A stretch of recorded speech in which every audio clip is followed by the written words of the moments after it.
Hello one, hello all, and welcome back to more robots. I have been building my behind off ever since I got back from the Isle of Wight.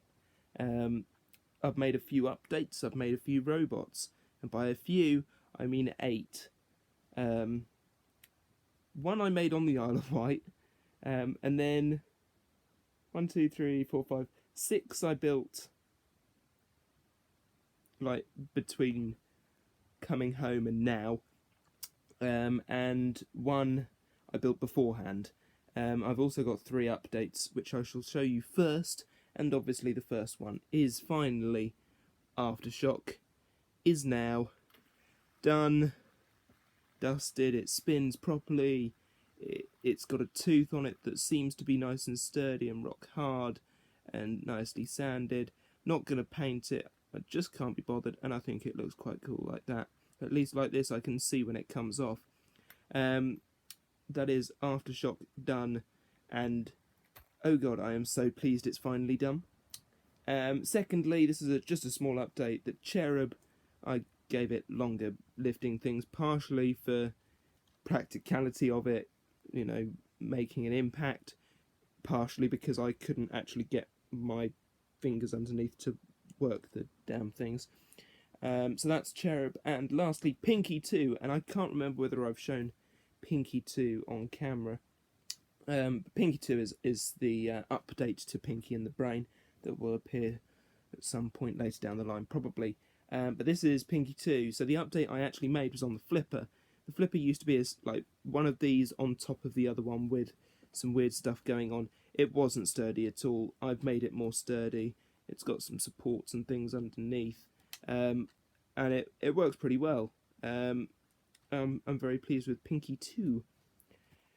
Right, let's go in order that I built these. So let's start off with a robot whose weapon has been kicking about in my Lego box for a while. I sort of just fiddled with it and put it together, and then didn't know how to attach it to a robot and didn't know what that robot was going to look like. However, I endeavoured with it, and I have created Tempest, which is a vertical spinner and lifter, bit like Whiplash from BattleBots. In fact, Whiplash was my inspiration for this, and rightly so, because it's a cool robot.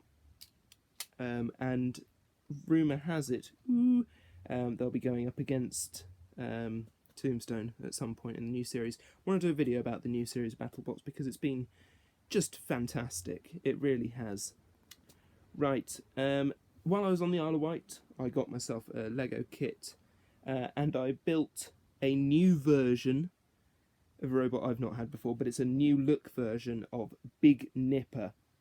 And it's Big Nipper without the spinner, but it's Big Nipper with the big claws, and it's Big Nipper in green and black, looking like one sexy beast. And the best bit about it is that this bit moves as well. This is one of the best Lego models I've done, certainly one of the nicest to look at. Anyway, so that is Big Nipper. Right, after I got back, I actually made 2 robots on the same day. And the first robot I made... No, I didn't, I'm telling lies. First robot I made when I got back was on the... literally the day after I got back. And it's one I've had planned for a while. I've had the spinner for a while. It's Supernova. And Supernova has a flash spinner. And it spins.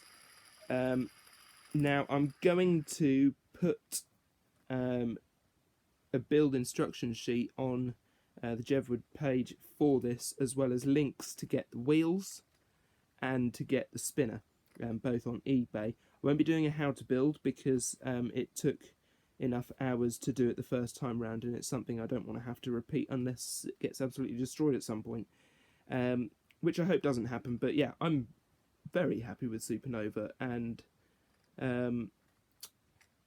yeah.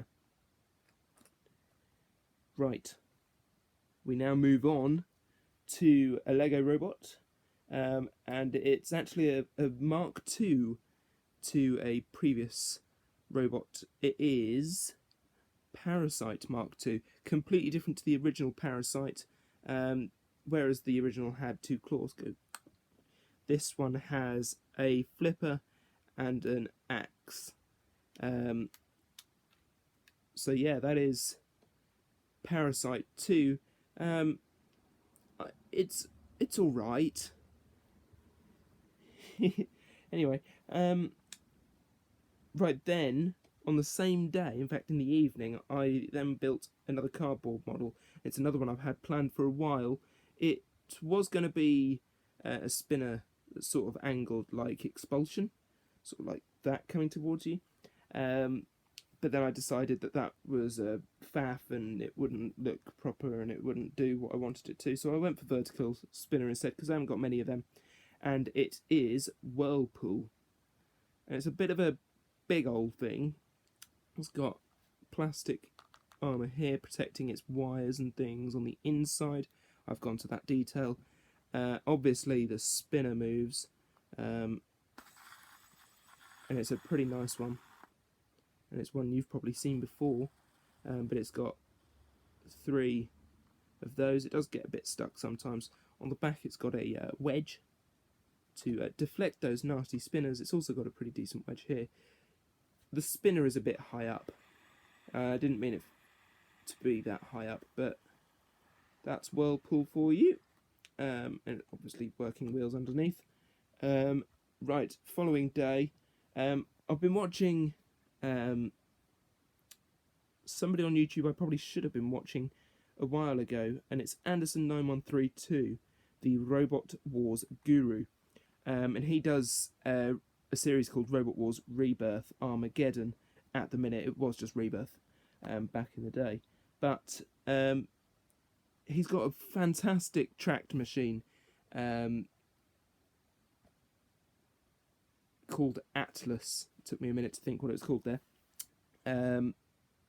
But just seeing a tracked machine, I thought, well, I haven't done a tracked machine yet, and I have some tracks. Let's give it a go. So mine is a tracked pusher, but it's meant to be an homage to the 80s, and it's called Space Invader. So called because of its funky head. This I found on the Isle of Wight. It's possibly a bit off a kite or boat or something, but it is tracked. It runs this wheel, moves the tracks, and the tracks are on the ground, and it's invertible just about, but it's just a fun little pusher that I wanted to give tracked machine a go, so I did. So there is Space Invader.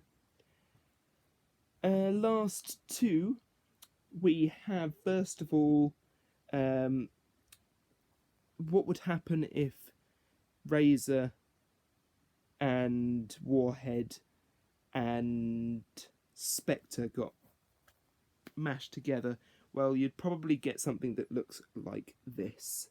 And this is called Scraptor because it does sort of look like a dinosaur. So that is Scraptor. 2 crushing claws there. Leading wedge, that took some doing.